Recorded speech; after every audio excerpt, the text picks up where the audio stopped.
What's up, everybody? It's Mr. Talkbox. Check it out. You need to like and subscribe. Come on and catch a motherfucker. DOA playlist. Let's get the funky. YouTube family and YouTube world, I am back. I hope everyone is well and blessed. Of course, I am back with someone who I just happened to meet maybe over like a couple of years ago on IG, and she's like a groove queen on the bass guitar.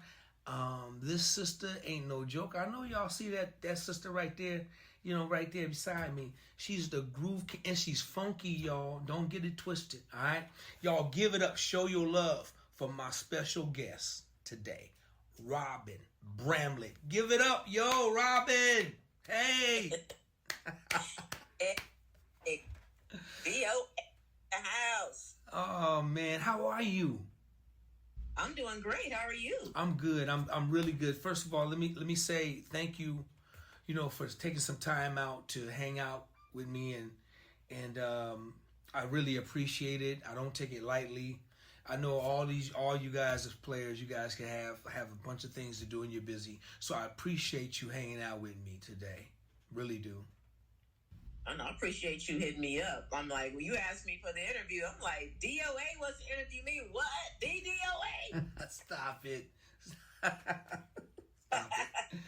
Anyway, so this is going to be a different kind of interview today because it's going to be me getting to know Robin kind of interview, and because I've been watching you on social media, and most people I interview I know, I've been knowing for years, and we go way back, but this is going to be fun because I'm gonna be able to get to learn a lot about you, and I'm sure there's a lot of people who already know your whole thing. So let's get it started like this.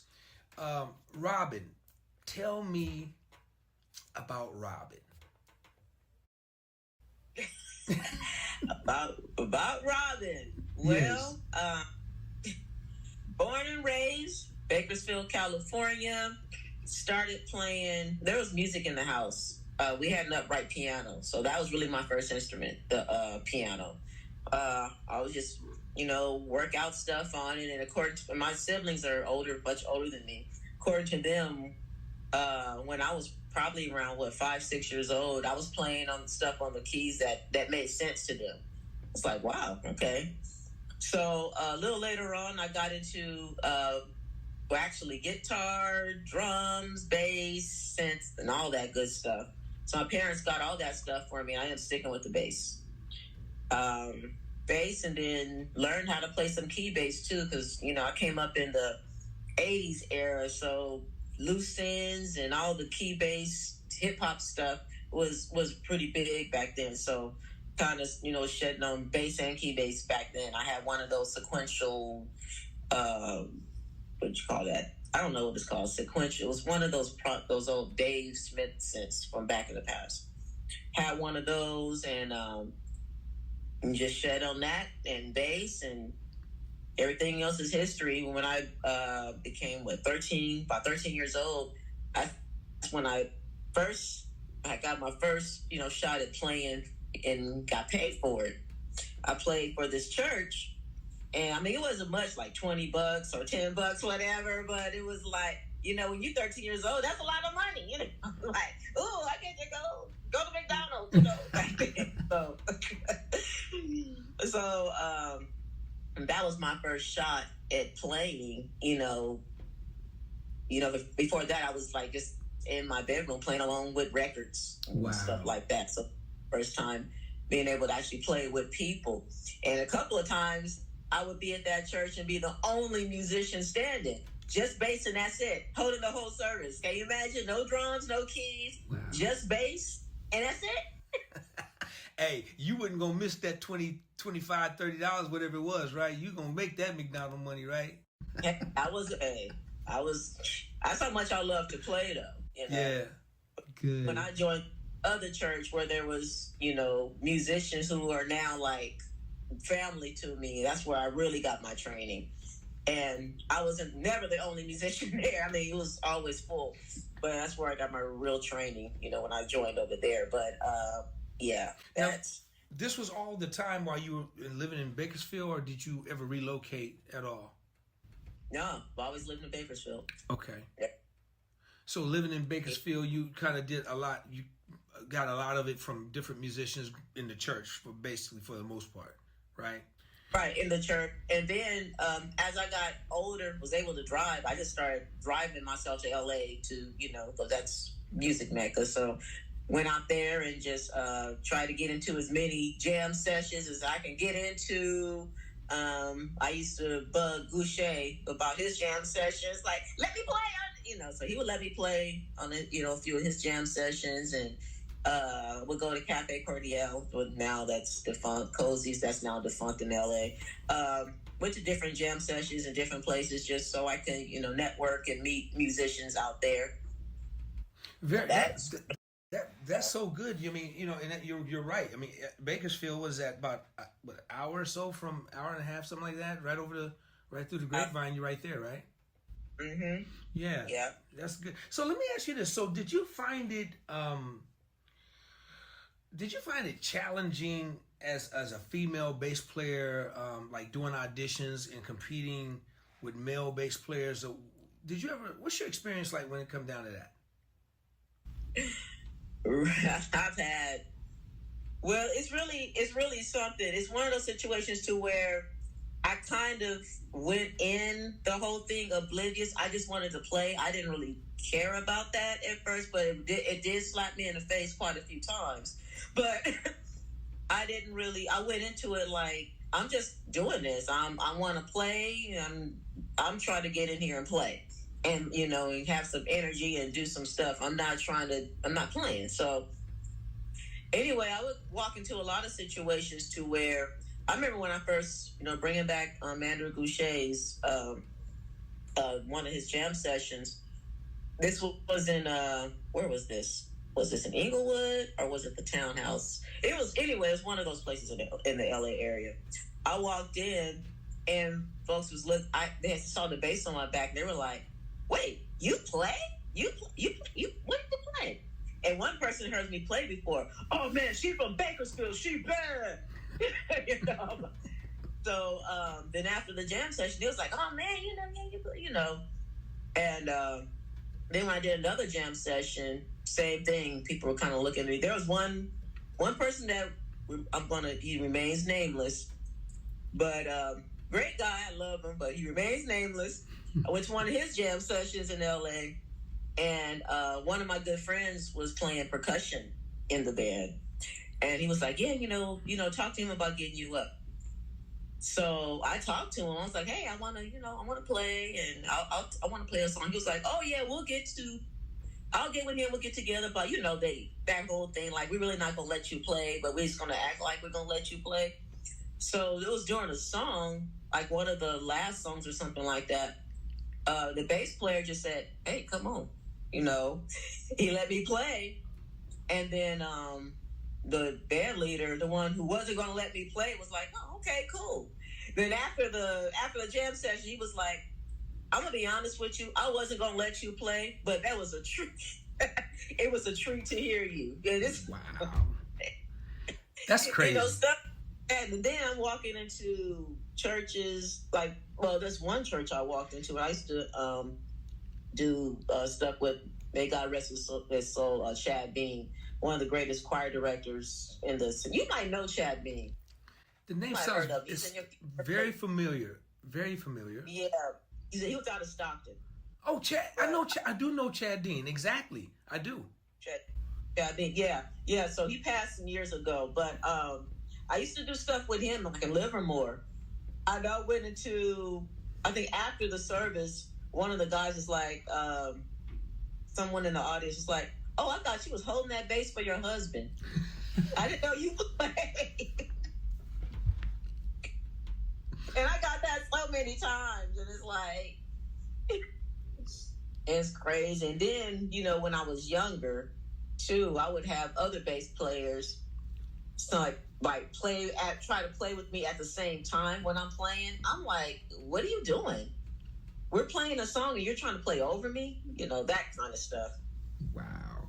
So Yes. so have you ever had a situation where you was, I mean, you were at an audition and it could have been between a gig with you and another person, and with inside your heart, okay, whether you want to admit it or not, but you knew that you were better. You knew that you had just a little bit better than the person, and they chose the other person, maybe because like he was a male bass player or he had a different vibe. Or have you ever been in a situation like that as a female bass player? Something, yeah. There's this one group that I auditioned for in LA. I didn't really. There was another bass player that auditioned besides me, and I don't really like tooting my own horn and saying I'm better than somebody, but I was kind of like, okay, I'm approaching this more authentically than the next person, right? So, and then I hear through the grapevine that, oh yeah, it's going to be between this person and him because they want somebody tall. So I don't know if it was the female thing or whatever. So, but before they could even tell me anything, I just say, hey, you know what? Thank you for the opportunity for auditioning, but I decided not to even go that route. I didn't even let them tell me I didn't get it. I jumped and say, hey, I'm not doing it. Good for you. When I watch you play on some of your videos, you're very aggressive. You play with a lot of authority, and that could be intimidating to a lot of people. But for real, your groove is just really solid. Your improv is solid. You're just a phenomenal musician, phenomenal bass player. Now, you said you started on piano first. Are you still playing piano? Is that still like your main instrument? Piano's actually my secondary instrument because although I started on it, I didn't so much finish on it. Okay. I started on. I kind of, got with bass and started really shedding more on that and less on keys. I didn't start shedding on piano again until I got into producing. So I'm like, okay, I know there's certain chord voicing things I want to hear. And instead of, depending on other people to play it and all that good stuff and not really playing what I'm really trying to, I'll just play it myself. I want to be able to play stuff myself so I can, I can get that vibe that I want.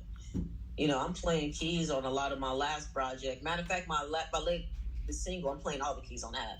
Okay, so you got some records out, and we definitely going to get to that. But I want to ask you this: who are you working with right now? Because you play with so many people.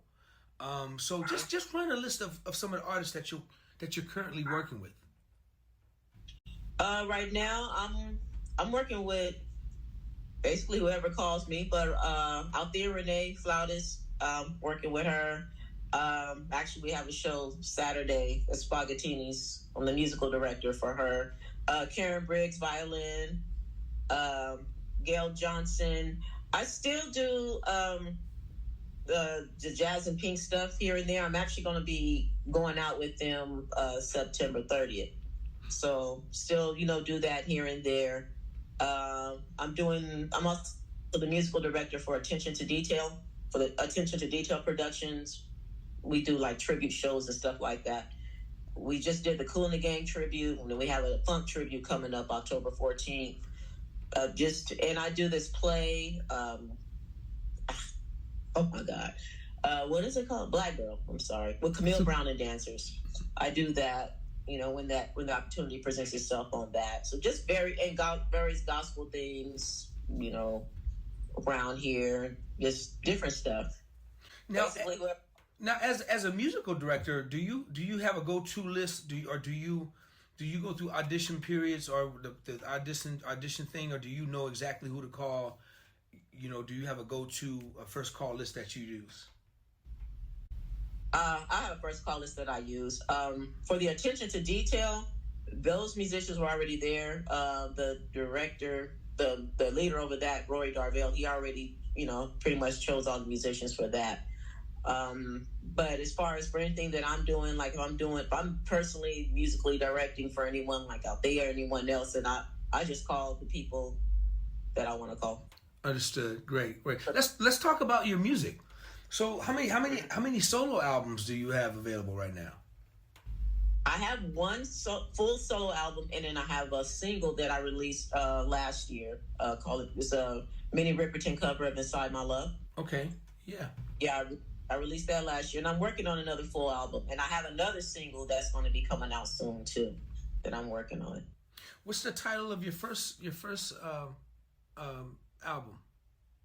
This Is My Life. This Is My Life. And is it more geared towards jazz or R&B funk, or has it got a mixture of everything? It's like a mixture of. It's more like the R&B, neo soul, instrumental type. It's kind of in that realm. So I kind of wanted more of a. I'm always going for that neo soul sound. That's something that I've always been. I've had. Myself associated with the neo soul sound. So I've never, pretty much never deviated from that. Even with this upcoming one, it might be even more neo soulish. This next one coming up, but still, I'm trying to stay within that same format, that same, that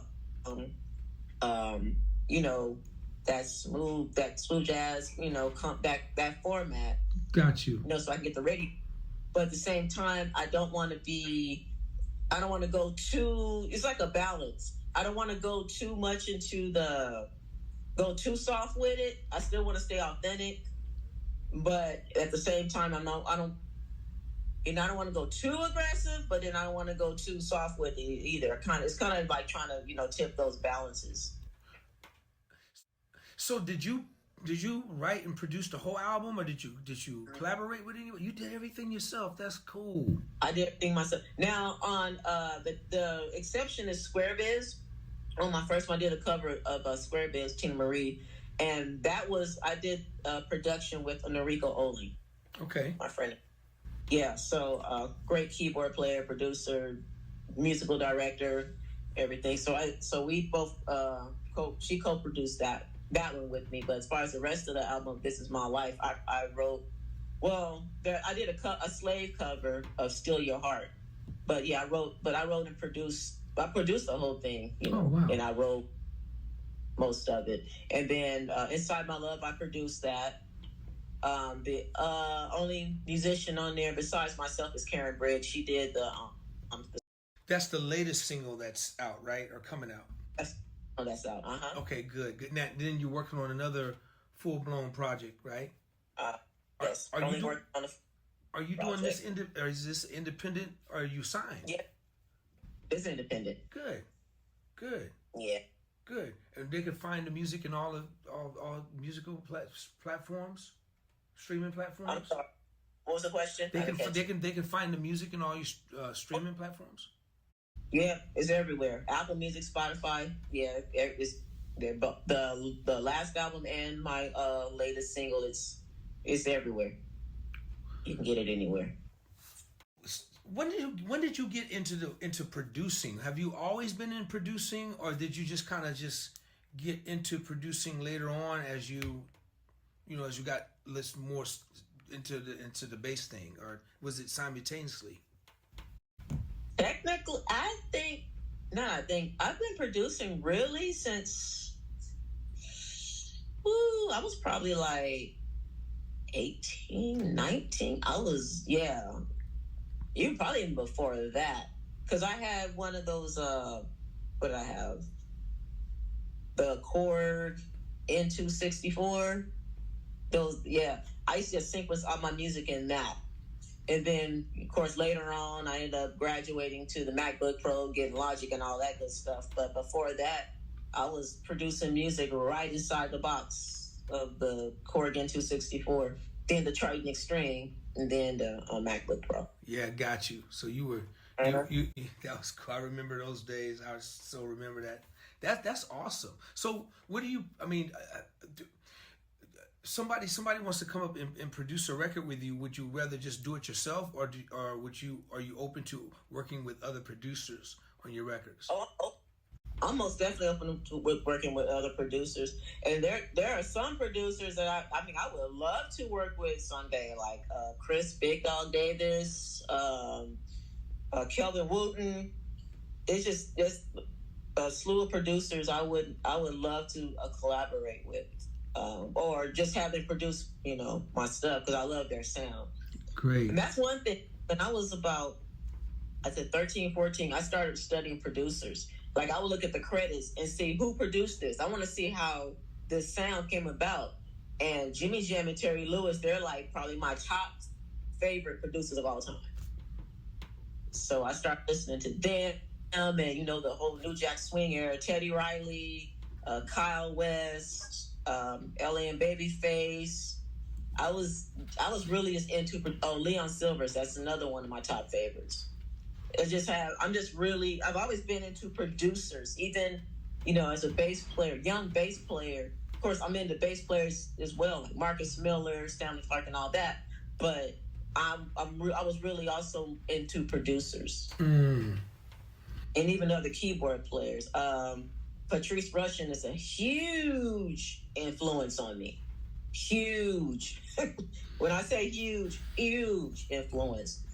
Her and Freddie Washington, huge influence. Do you find as a producer, because this is good, that's bravo to you for understanding. You understand what production is about. Do you find as a producer, and when it's time for you to sit with a groove or a band, because producers, production. The music has to live. It can't be all jumbled up. You have to know exactly what you're doing to place music right, sonically, where parts go, parts driven, and all that. Do you find yourself as a bass player understanding how to treat the record, how to treat the music, because you are a producer? In other words, knowing when to play, knowing when not to play, knowing when not to overplay, knowing when to does that help? Is that a thing that helps you because you are a producer? I have to say it is, because I look at what's going to fit the song, making sure whatever I play on bass is going to serve the music, and whatever I play on keys is going to serve. Whatever I play here, whatever I add here, whatever little aux strings or bells I add, everything has to come together and serve the music. So bass is part of that.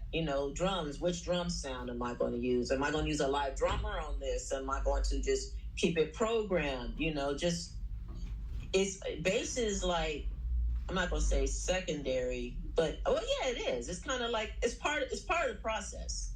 It's part of the team. It's not like I'm a bass player, so I got to make sure I'm the loudest. No, it's right. How does the music sound? Right. Right. That's good. Yeah, because that makes sense. That makes all the sense. Because I'm the same way. Like I could ditto that same way as production and as a bass player. So you kind of know, and especially you're a musical director, so you're responsible for everything, making sure that stuff is put together well. So I kudos to you. I'm glad that you got production under you, because that's going to help, I think. And anybody who's listening, it'll definitely give you discipline when you are sitting in the confinement of a van of 5 people or 10 or whatever it is, knowing where the parts go and learning music. I think that's good. Very important. Very important. One thing I got to ask you about before I let you go, what's the bass-a-roni thing like? Tell me about the bass-a-roni. Where did that come from? Actually, over a decade ago, my good friend Walter Cosby, great bassist out of Washington, D.C., he gave me that name. I don't know why, where it came from, but he just started calling me Bass-a-roni. He's also one of my mentors, too. I've learned a lot from him. Anything that I do that's wrong in his eyes, he's going to let me know. Like, that's the wrong note. No, that's not. No. Make your attack this, Sekou Bunch is another one. He's a good friend of mine too, and he's another one of my mentors. If I'm not on point about something, he will let me know.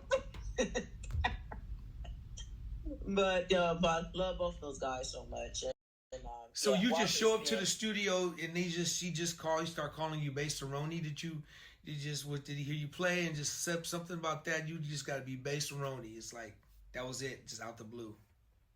This was before social media when I met Walter, and we hadn't met in person, but there was how we met.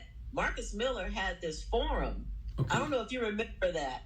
Back in the day, he had this forum called it's the Marcus Miller boards. He would jump in and speak on it sometimes, but it was all about forums back then before social media. You know, it was no Facebook, it wasn't even any MySpace then. It was just forums, and that's how we met. We were both on the Marcus Miller forum.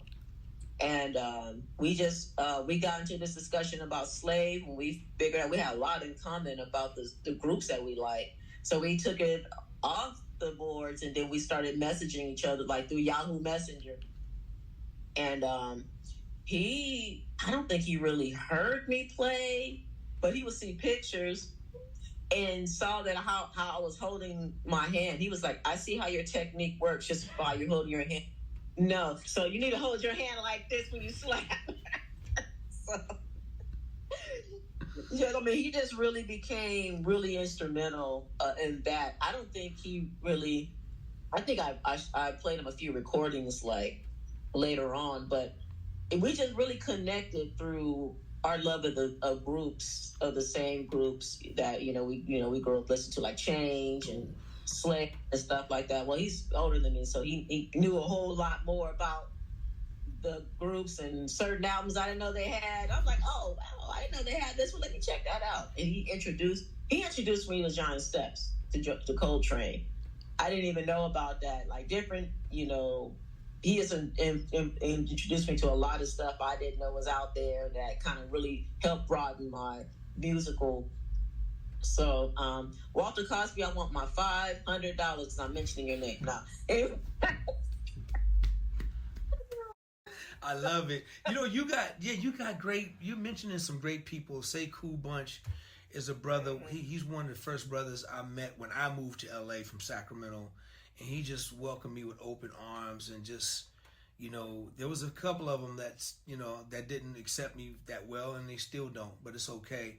But Say Cool was one of those guys that just took me in, and him and Sam Sims and then you mentioned another great bass player, Andrew Goucher, who's just a monster bass player, who's just and then your mentorship. That's so good to have that, to have that leadership and that guidance. Like, let me ask you this now: do you read? Are you formally trained as well? Yes, I took music theory classes at Bakersfield College, and yeah, my instructor, John Gerhold, I got to give him a shout out. Yeah, he's great. Before him was Dean Simple. I learned some stuff from him too, but John Gerhold was the one that took my music theory knowledge to the next level. But yeah, I learned to read and write. And so now, yes, a musical director, that's what I do. Read and write, make charts, and own gigs that require them. Wow. And then the gigs. Wow. Wow. And I do, of course, the click tracks, make click tracks, and all that good stuff. You do it all. So you're just. I mean, that's amazing. So how long did you take theory classes? How long did you go? I did like 2 years of theory. 2 years of theory. That's awesome. Right. That's awesome. Yeah. That's you got the best of both worlds, and you can understand the best of both worlds. And but first you were basically learning everything by ear for the most part. That's first. Listen, it's still my guide, even when reading. Wow. I like the sound. That's awesome. That's awesome. Listen, I gotta ask you one more question before I let you go. I asked everybody this question, and I'm curious to know, and I'm gonna ask you this question. You got 4 bass players to put on Mount Rushmore. Give me your 4 bass players. Marcus Miller, for sure. Reggie Young from James Hall. You do. It's too many. Lord have mercy. I have to just do 4. Bernard Edwards from Chic. Trying to make sure I choose the right one. I have so many of them.